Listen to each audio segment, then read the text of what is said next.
Hey, so this is Apache. Him and I have been working for 3-4 weeks, trying for 4 times a week. It's at my neighbor's place. We just had a bit of an eventful ride.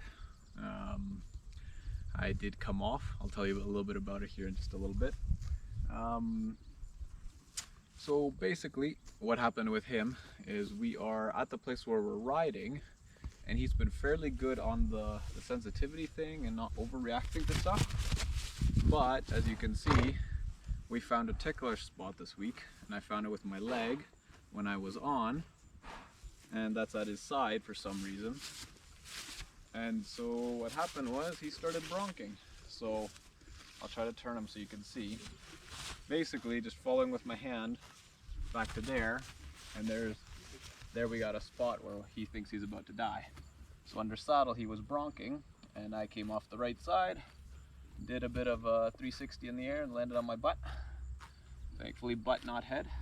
And yeah, so that's a new one. I've ridden him maybe 4 or 5 times, and you know, he's given me a couple of those rear end bronch reactions on the ground to things, but he hasn't in the saddle, nor has he really threatened. So it was very sudden, very quick, and we didn't have much chance. So should have my helmet on. It's in my car. I walked over, so I didn't have it with me. So that is error. That's a big one. Usually he's been very, very chill. He hasn't given me much, so I felt comfortable enough here. We can think of things that changed in our routine. I did some extra bag work, and that tuned him up a little bit. But you know, we could think, you know, is there a piece of dirt underneath the saddle? We could look for other little triggers. I didn't think there was any. I think we were doing fairly fine. Not feeling much under the cinch. He's been a little bit cinchy, and when we do cinch up, he generally moves forward a little bit on us. But there isn't a distinct that trigger on that side, especially moving towards the back. You know, we were doing it with the cinch, and I was getting that bronch reaction even on the ground. So that's an interesting one. So we'll stop and talk as we kind of deal with the issue. So we're gonna do it on this side. So concept is add pressure, and we've got the neck is tensed up, neck is up and tensed, ears are back, everything's tight, legs aren't kicking at flies. We got the glassy eye, the deer in the headlights. So we want to add pressure and not keep building, but add to a point where we know that it's a little bit difficult for him. And then we want to wait. So I might do a head down cue, I might do a head towards me, but I want to wait until I get something that's normal horse. So he starts kicking at flies again, or he brings his head down, or he blows out. With some horses, the more the pressure is, the quicker you should be giving your release to less. So if he's particularly tensed up and nervous, I might take the first blink. For him, he's fairly good the majority of the time. So there he blew out stronger, and his nose is coming around. So there I'm gonna pause. There we're gonna just reset him, try to unlock the neck and down, try to unlock all those muscles that are up and tense, and then just give him a second to think about it. So the concept there is pressure and release. That's the fundamentals of our training. So oftentimes when we deal with a particular issue where he's ticklish on his side, we want to figure out if we can add that pressure and get him to little by little relax, and to undo the severity of the reaction so it doesn't become a bronch in the saddle. The client came and interrupted all my talking, so we're going to do it a little bit like this as I walk back home, and I'll do a little bit more when I work with my guy Razio. So you guys wanted to know how the whole acquisition of clients and then first sessions go. It really depends on how you market yourself. If you market yourself as someone who deals with problem behavior horses, you're going to be doing one thing, whereas if you market yourself as an exercise rider, refresher, or starter, so a lot of it goes into the marketing of it. So generally what I did beforehand in my marketing, I don't have to now, because too much word of mouth, too many clients, is I would say I want to help you work with your horse so that you don't need anyone. The whole working myself out of a job tagline was usually quite attractive to people, but then also saying that I would go to them and kind of expounding upon the benefits of that. So if you can give something for them to sympathize with, many of my clients had bad experiences with other trainers where they sent their horse away and there was a lot of dissatisfaction when the horse got back. That a lot of people sympathize with. You don't really want to get the clients who are just, hypercritical of everyone or are scared and like paranoid that you're going to hurt their horse. But what you can talk about is that there's a high level of accountability to being there with you as you work the horse, and that you explain everything as you go into it. So a lot of people, about half of the people who contact me will never follow through on a first session, but maybe 95% of the people who get a first session done, other than the ones who we fix the issue in one, they will have me back for a second one. So it's all about, once you get that first session and you're able to show that you can communicate, that you're helpful, that you add tons of value, even if you're more expensive ride per ride than a trainer who's riding them 6 days a week, 25 rides a month sort of thing. If you can show that you add that value, then they're going to have you back and they're going to want that. So showing them that there's no contract, that you're not forcing them to 5 sessions or anything, that they can test you, judge you, even in your talking with them as you're messaging back and forth. If you say, hey, I want you to, oftentimes they get excited when you mention kind of the philosophy we use behind the training, because they'll ask, what is your training methods, what's your style like? And when you tell them all that, oftentimes they'll get very excited. You want to put, it's good to have for them to have excitement, but you kind of want to caution them and say, you don't know me, you don't know how I train. Let's take it one step at a time, and you judge my work for what it is. I will predict things. I will say, hey, when we're going to do this exercise, I'm looking for this reaction or this reaction. This is what this one means. This is what this one means. And when we get those, this is how I want to deal with them in those cases. So if you can speak ahead and explain and put in perspective the horse's reactions and help them read their horse better, then oftentimes you're going to get a client who, they trust you more because they feel that they're understanding their horse better, not in some abstract way, but that they can see it and start reading it themselves. Excuse me.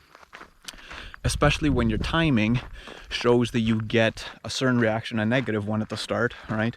We're always going to start with harder reactions at the start, but that they progressively get better. Even especially if they progressively get better without needing to be 100% smooth talking, never setting them off, never worrying them, because in reality horses are stress animals. That's what helps them survive. So if we can work them through stressful situations while staying calm and helping them try to learn to stay calm through that and help them progress, then that's when your client really gains confidence in your ability and your ability to discern how much pressure to use, when to give them that release, and when the horse is going to advance. So if you can do all those things, you don't really have to focus so much on timeline. How quickly are things going to get done? You can show them that, hey, this is what the horse is doing, this is what our game plan is. First session is almost always trying to get to know the horse, and you tell them, this first session we're not going to be doing a ton of advancing in training. We're going to be working at figuring out what's going on, what are the root causes of these issues, and then work on them as they come up.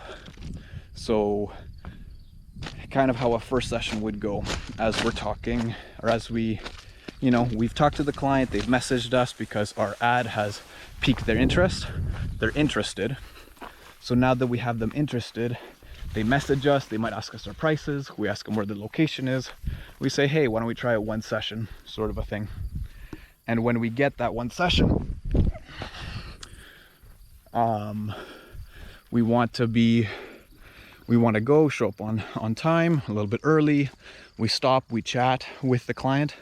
We, again, basically repeat, you know, what's the horse's history, what do you know, how many owners, how old are they, what breeding are they, how long have they been still, have you been working with them, what has been, you know, and then you basically ask them, what's the reason you called me out, what's the behavior that you've seen, and you try to take all that information into account, kind of like the chart that a nurse is going to look at with a patient. You want to get as much information as you can. Sorry, fixing my electric fence. When you get all that information, that's when you want to compare it with the signals that the horse is going to send you. So you want to be able to see, you know, the information that the client got from other people when they bought the horse. Is it accurate? Does the horse know what they say it knows how to do? Does the client know how to read and describe their horse well? What level of horse person are they, based upon how much it lines up?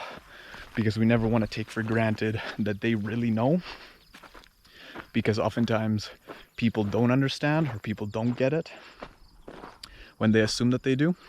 So, okay, here we are on the round pen. I'll walk you through the rest of that session and then I'll go grab Razio and we'll keep going. So there we go. I like to walk as I talk, so this will force me to fidget a little bit less. As you can see, I'm fairly informal, and that professionalism falls into doing a good job and feeling that they can relate really well. So that's usually my style. I try to go in and make friends as well as show that I really know what I'm talking about. So we've talked to the client, we're starting to test, so we go through our checklist for session.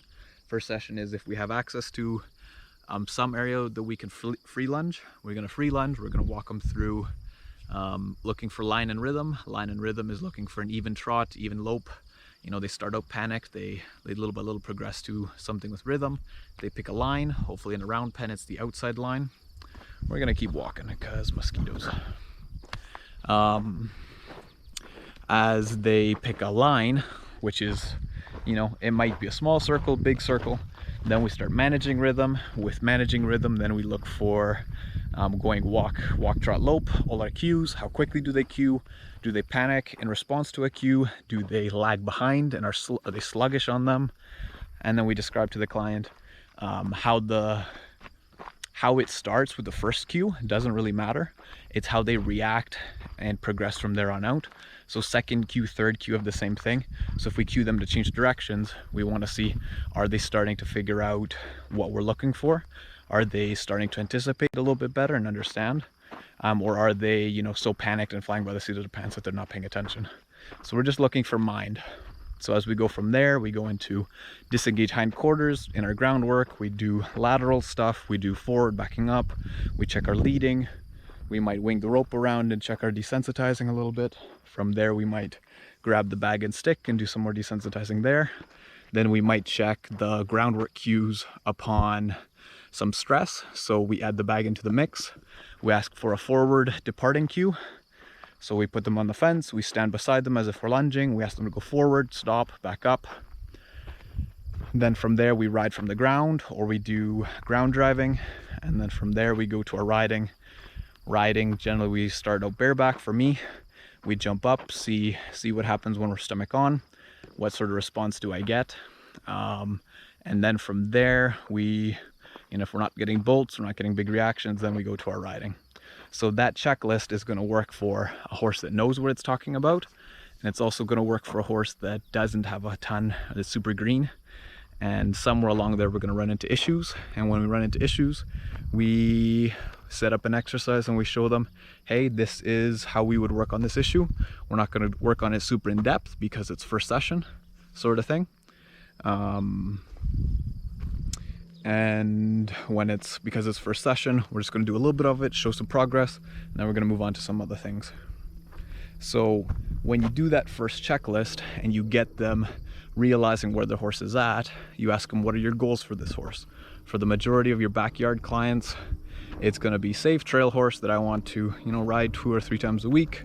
at most, sort of thing. And that's kind of what they're looking for. So just safe, general riding horse, right? So you might get some higher end clients, you might get some lower end clients where it's like, oh, I want them to lead and be able to pick up their feet, or I want them to go to shows. You're going to get all different types of clients, and we need to show them, hey, this is where we're at, this is the next thing I would work on, and you don't promise any sort of timeline.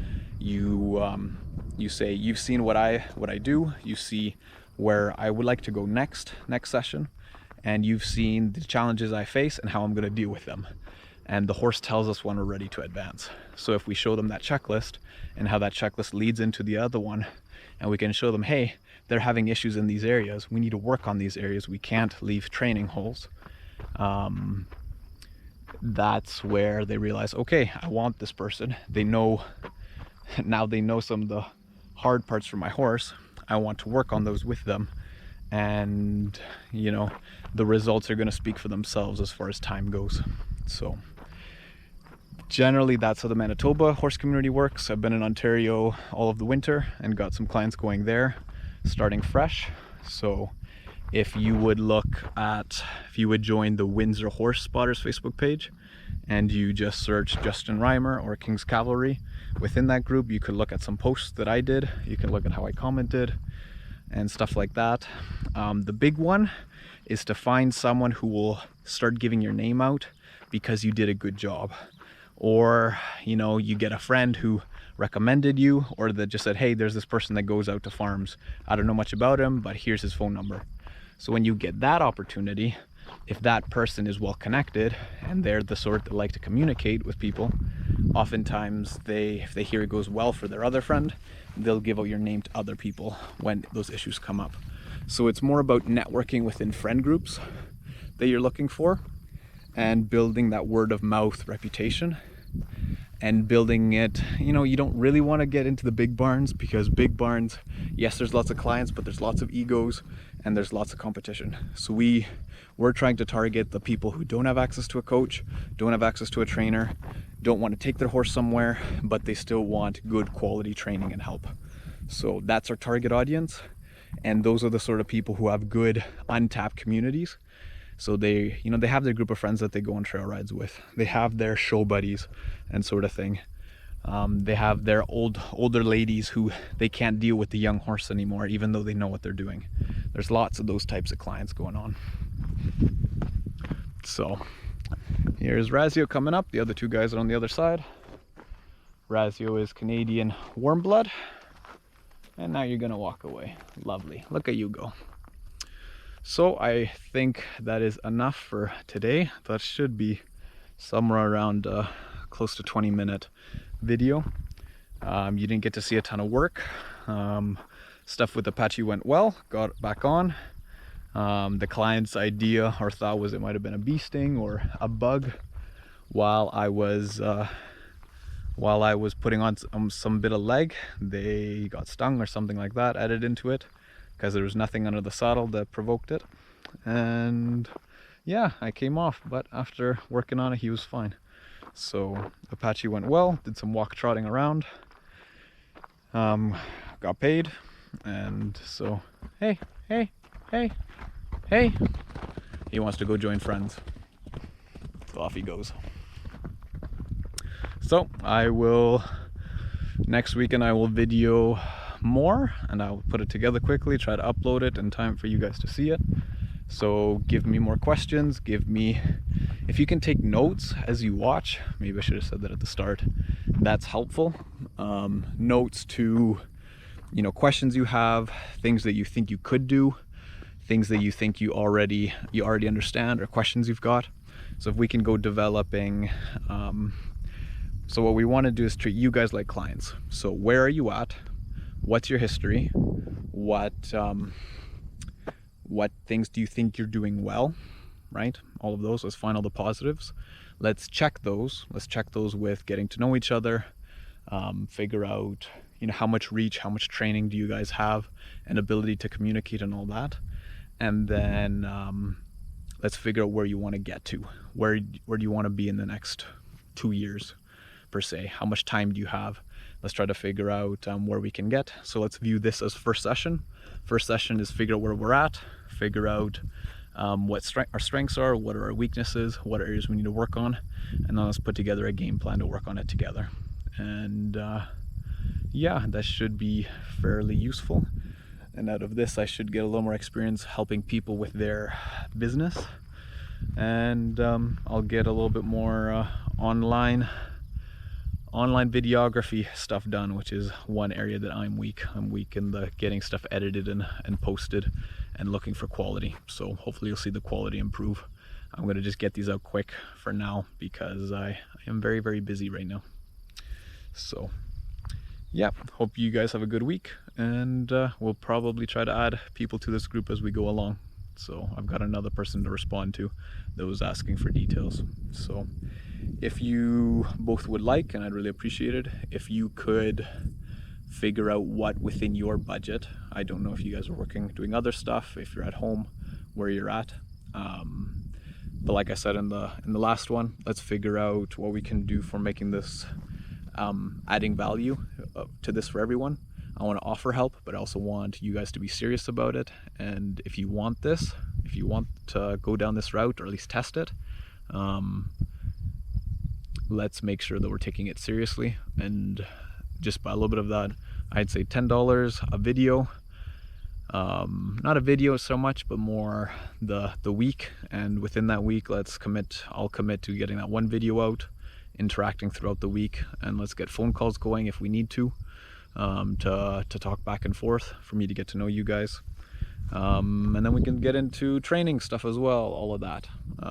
So hopefully you guys will learn a lot, and it'll be something that this starts making you guys money, because that's the whole point of this, is to build something that you can earn off of. And you're not slaving for someone else, doing stuff you don't want to do. You're not stuck under someone else's thumb and reputation, but you get to build up your own name and yeah, see if this is something that you want to do for the future, because it's fun, it's challenging, but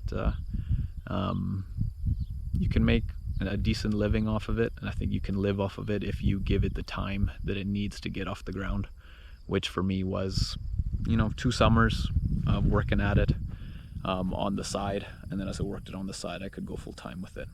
So hope you guys have a good week, and let me know what you think.